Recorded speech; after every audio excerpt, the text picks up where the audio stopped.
Hey guys. David, great posture, man. You too, Curious. Are you having any pain with that?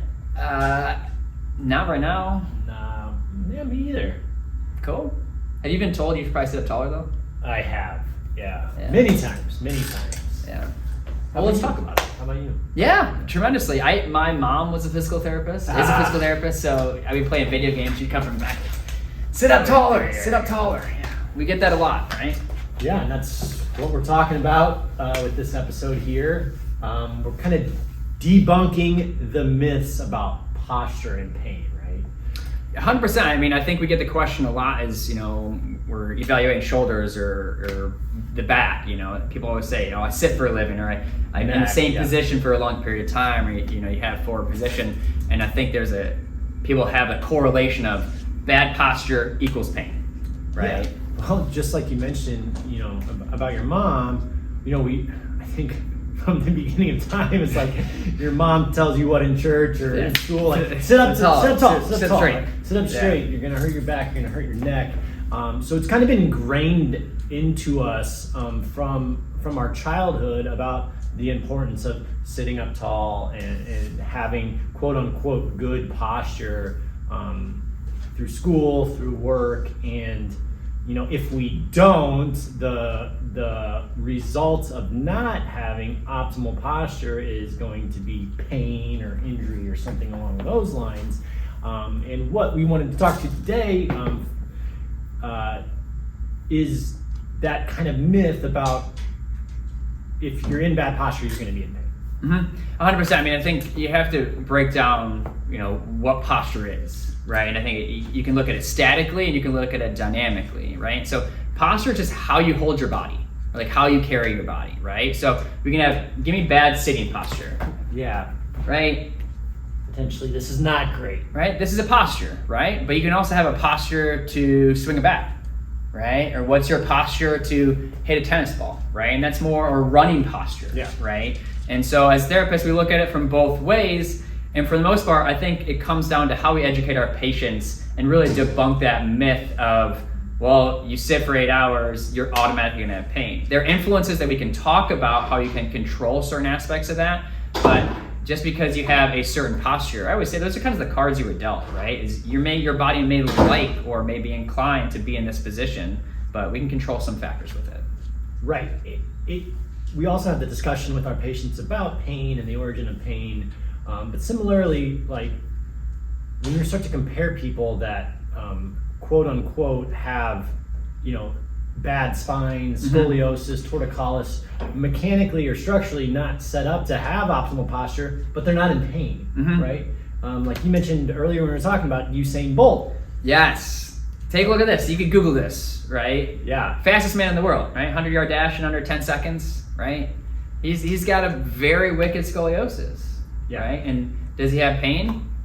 No. Can he perform at the top highest level? He level smiles possible. And turns around when he's finishing the races. I mean, that's one of the reasons why we kind of open up that discussion and present this video of just because your body is in a certain position doesn't necessarily have to mean you're going to have pain. Yeah. We have people come in that they're like, I just have such bad posture, and they'll come in and they'll sit and talk to me like this, and I'm in so much pain, my neck, I'm just always in this bad posture. I'm like, actually, you pretty good position for what we would call your optimal posture in sitting, but their perception of their awareness of their body position and such is actually off. It's malaligned with where they're actually at in space, and that is potentially what could be causing some of their perception of pain.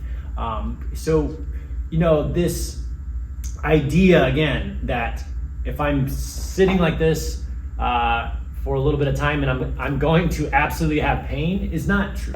It's not true. Look at any teenager doing homework nowadays. I mean, they can do that for 3-4 hours and then get up and go play basketball. Right. Now, they're a little springier than me and you. Correct. But I think the main point to that is more of that sustained position, right? Sustained asymmetry can lead to kind of a potential risk for pain or stiffness. I mean, we've all been in that situation where maybe we've been talking with someone for a while and we're down on one arm like this, and we move out of the position, it's like, oh, I feel like I creaked my back or something like that. Or a lot of times we get, I think I slept wrong on my neck, my head was like this and I was like this all night. I had a really deep sleep, but I woke up and I was really stiff. Right. That's more of the sustained positioning issues that we talk about with our patients, and our body kind of saying, hey, that's too long in that position, you need to move. Our nerves like movement, blood flow, space. I think, going back to what I talked about earlier, is the controllables. Like what can you control? If I do anything for 4 hours straight, there's probably going to be a painful experience. I would imagine. If I go on a treadmill for 4 hours, right, my shins are probably going to feel it. If you're not conditioned. Right, 100%, right? But if I sit for 4 hours, right, you may experience symptoms as well, right? But there are factors that you can control with it, right? So if we have someone that comes into us and they may have issues with sciatica, like Luke brought up, well, nerves like 3 things: blood flow, movement, and space. And if you're not providing that type of environment, you can try to change the environment, which is move, get up, go to the bathroom, don't be in the sustained same position. If I was like this, could you sit like this for 4 hours? No. Right, you probably have some symptoms of fatigue throughout here, right? Your spine may not like to be 100% develop trigger up. Points, right, etc. Yeah, so I think the main points of this video today is for you to understand the need for a static posture, meaning you're sitting at your desk for prolonged periods, or you're standing, or your kids are in school for a while and you're kind of trying to educate them about that. And dynamic posture, which are your needs for, if you're going to go to the gym later or you're going to play golf, having understanding of your body in space and kind of that nice neutral position.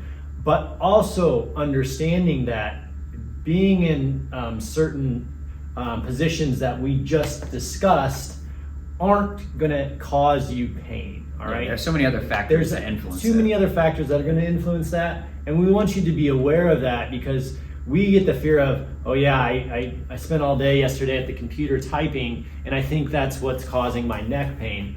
Well, it's a variable, but it's not necessarily the ultimate cause. And a lot of people come in with that fear because it's been driven into them through their experiences through youth and through a lot of providers, any sort of therapist, massage therapists, physical therapists, chiropractors, doctors, let me fix your posture. Let's do these exercises to fix that.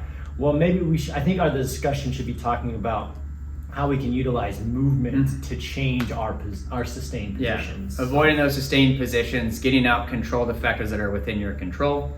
Yeah, you'll be much better for it. Exactly. So, we hope this is beneficial. We just wanted to kind of debunk this myth of bad posture and the results being pain, and it's not the case. There's too many other variables that are going to affect pain.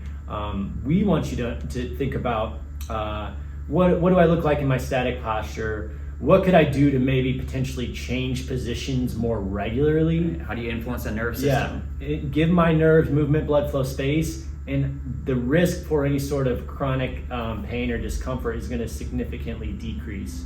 And then setting yourself up for success when you're going into more dynamic positions, so that you're prepping your body for the demands of whatever sport or activity that you're doing. And if you have additional questions about this, as physical therapists in the performance field, that's what we're here for. We're happy to answer, and we have people that reach out to us all the time, and we're happy to talk on the phone or even set up visits with you or whoever about these questions and concerns. So we hope this is educational for you guys. We love doing these, and we hope you tune in next time. So thanks for tuning in, and we'll talk soon. Thank you.